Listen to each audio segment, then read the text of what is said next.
MilkUp application. હવે આપણે જાણીશું કે મિલ્કઅપ એપ્લિકેશનમાં નવા ગ્રાહકને કેવી રીતે એડ કરી શકાય. હવે આપણે મિલ્કઅપ એપ્લિકેશન પર ક્લિક કરીશું એટલે પહેલાં આપણને એનો લોગો શો કરશે. હવે આ છે મિલ્કઅપ એપ્લિકેશનનું ડેશબોર્ડ. અહીંયા નીચે 4 ઓપ્શન આપેલા છે, જેમ કે ડેશબોર્ડ, ગ્રાહકો, ઓર્ડર અને પ્રોફાઇલ. હવે આપણે નવા ગ્રાહકને એડ કરવા માટે ગ્રાહકો નામના ઓપ્શન પર ક્લિક કરીશું. હવે અહીંયા આપણને ઓલરેડી આપણે જે ગ્રાહકને એડ કરેલા છે એનું લિસ્ટ શો કરે છે. હવે અહીંયાથી નવા ગ્રાહકને એડ કરવા માટે આપણે અહીંયા ગ્રાહક નામનો ઓપ્શન આપેલો છે એના ઉપર ક્લિક કરીશું.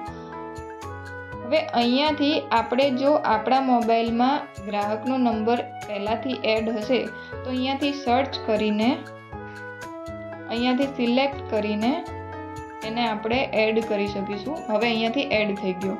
હવે જો અહીંયા ડિલિવરી બોય તમે જો રાખેલો હોય તો એનું નામ તમે અહીંયાથી એડ કરી શકો છો, અને જો ના હોય તો એની જરૂર નથી.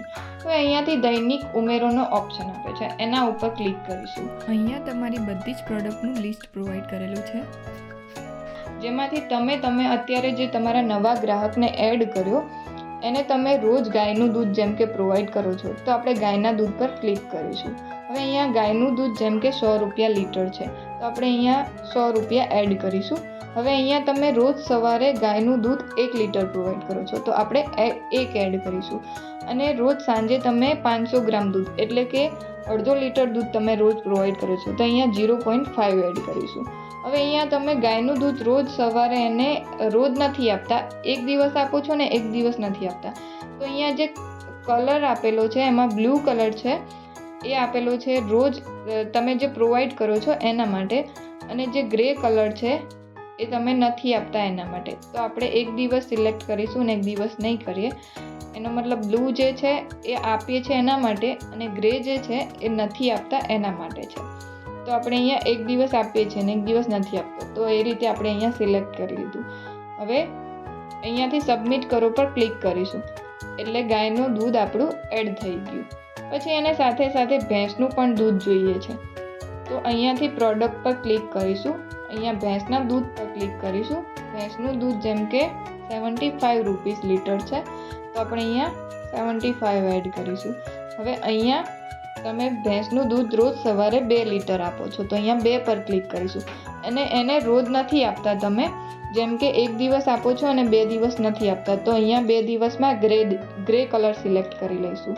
ત્રીજા દિવસે આપીએ છીએ તો આપણે અહીંયા એક બ્લુ કલર જે છે એનો મતલબ કે એ દિવસે આપીએ છીએ, અને વચ્ચે 2 દિવસ નથી આપતા, તો આપણે ગ્રે કલર સિલેક્ટ કરેલો છે.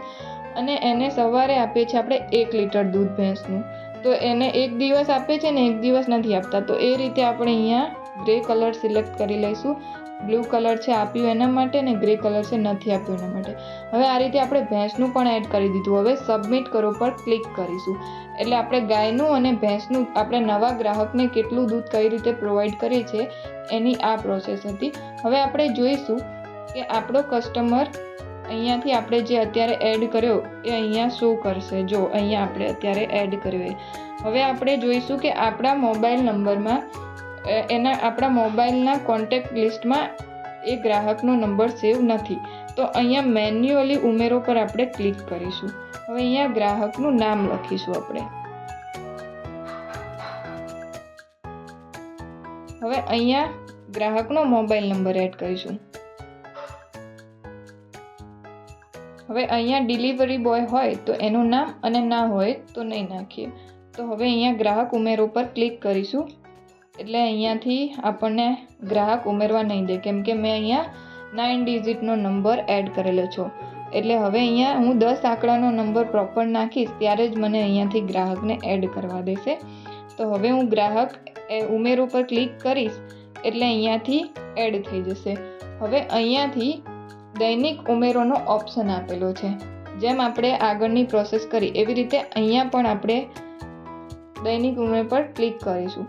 હવે અહીંયા પણ એને આપણે ગીર ગાયનું દૂધ પ્રોવાઈડ કરીએ છીએ, તો અહીંયા આપણે ગીર ગાય પર ક્લિક કરીશું. હવે ગીર ગાયનું દૂધ છે 120 રૂપિયા લીટર, તો અહીંયા આપણે 120 રૂપિયા નાખીશું. હવે અહીંયા ગીર ગાયનું દૂધ આપણે એને રોજ સવારે 2 લીટર આપીએ છીએ અને સાંજે 3 લીટર આપીએ છીએ. તો આપણે અહીંયા એ રીતે નાખી દઈશું. હવે અહીંયા રોજ નથી આપતા, એને એક દિવસ આપીએ છીએ અને એક દિવસ નથી આપતા, તો એ રીતે આપણે અહીંયા સિલેક્ટ કરી લઈશું. અને રોજ સાંજે આપણે એને 2 દિવસ નથી આપતા અને 1 દિવસ આપીએ છીએ, તો એ રીતે આપણે સિલેક્ટ કરી લઈશું. હવે સબમિટ કરો પર ક્લિક કરી દઈશું એટલે અહીંયાથી એડ થઈ જશે. હવે જેમ આપણે આગળ જોયું એમ એને બીજી પ્રોડક્ટ પણ જોઈતી હોય, જેમ કે એને ગીર ગાયનું દૂધ તો જોઈએ છે, પણ સાથે સાથે એને ગાયનું પણ દૂધ જોઈએ છે, તો એ અહીંયા આપણે ફરીથી એડ કરી દઈશું પ્રોડક્ટમાં જઈને. એને રોજ સવારે અને રોજ સાંજે 1 લીટર દૂધ ગાયનું જોઈએ છે અને એને ડેઈલી જોઈએ છે, એટલે આપણે અહીંયા બધામાં બ્લુ રાખીશું. તો અહીંયા આપણે સબમિટ કરો પર ક્લિક કરીશું એટલે ગીર ગાયનું દૂધ અને ગાયનું દૂધ 2 પ્રોડક્ટ એડ થઈ ગઈ. હવે અહીંયા આપણે ડેશબોર્ડ પર આપણને શો કરશે આપણે 2 ગ્રાહકોને એડ કર્યા એ. તો એક મિલ્કેપ જે આપણા મોબાઈલમાં આપણા ગ્રાહકનો કોન્ટેક્ટ નંબર સેવ હતો, એને આપણે ગાયનું અને ભેંસનું દૂધ જે સિલેક્ટ કરીને બતાવ્યું એ અહીંયા એડ થઈ ગયું છે. પછી આપણે ગાયનું અને ગીર ગાયનું જે બીજા નંબરનો જે ગ્રાહક એડ કર્યો એ અહીંયા સેવ થઈ ગયો છે. એટલે 2 કસ્ટમર આપણે નવા ઉમેર્યા એ આવી રીતે ડેશબોર્ડ પર આપણને શો કરશે. તો આ હતું આપણે મિલ્કેપ એપ્લિકેશનમાં કેવી રીતે આપણા નવા ગ્રાહકને એડ કરી શકીએ છીએ.